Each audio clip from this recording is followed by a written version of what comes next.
এই টাকাগুলো কোথা থেকে ইনকাম করেছিস? মিথ্যে কথা সাজাতে পারছিস না? পারবি কি করে? হাতে যে টাকাগুলো আছে এগুলো তো তুই নিজে ইনকাম করিস না, এগুলো তুই ফ্রড করেছিস। হ্যাঁ ম্যাডাম, আপনি ঠিকই ধরেছেন, আমি মিথ্যে কথা বলবো না। কিন্তু বিশেষ করে ম্যাডাম, এই টাকাগুলো আমার খুব প্রয়োজন। এই টাকাগুলো না পেলে আমার মায়ের অপারেশন হবে না। আপনি আমার সঙ্গে হসপিটালে চলুন, আপনি গেলে বুঝতে পারবেন। ঠিক আছে, চ হসপিটাল, আমিও দেখি তুই কোন মায়ের চিকিৎসা করবি।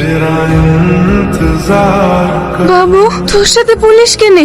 আমার ছেলেকে কোনো অন্যায় করেছে? না না আন্টি, আপনি কোনো চিন্তা করবেন না, আমি আপনার ছেলেকে ধরতে আসিনি, আমি আপনার ছেলের বন্ধু, তাই আপনাকে দেখতে এসেছি। এখন কেমন আছেন আন্টি?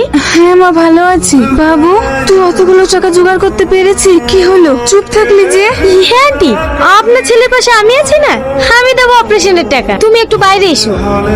মা তুমি আরাম করো, আমি একটু আসছি।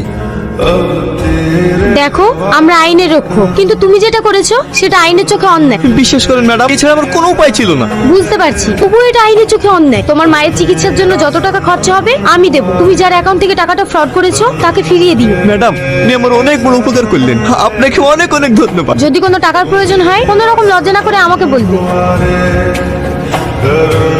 আন্টি, এখন কেমন আছেন? মা, তুমি এসছো? আসো আসো, বসো। থাক থাক, আপনাকে আর উঠতে হবে না। তা বললে হয় মা? তুমি আমাদের বাড়িতে প্রথম এসেছো, একটু চা করে দিতে হবে না? ওসব কিচ্ছু লাগবে না। আপনার ছেলে কোথায় গেছে?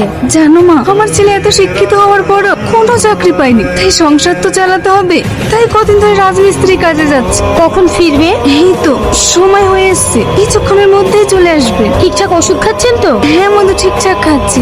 ওই দেখো, টনি চলে এসছে। কি ব্যাপার ম্যাডাম, আপনি কখন এসেছেন? তোমাকে বলিনি আমাকে লেনদেন করবে না? আমি তুমিতেই বেশি খুশি। আচ্ছা ঠিক আছে, তুমি একটু বসো, আমি আসছি।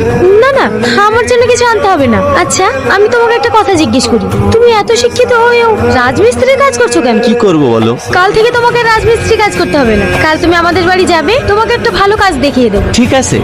আন্টি, আমি এখন আসছি, আমাকে আবার ডিউটিতে যেতে হবে। ঠিক আছে মা, আবার এসো।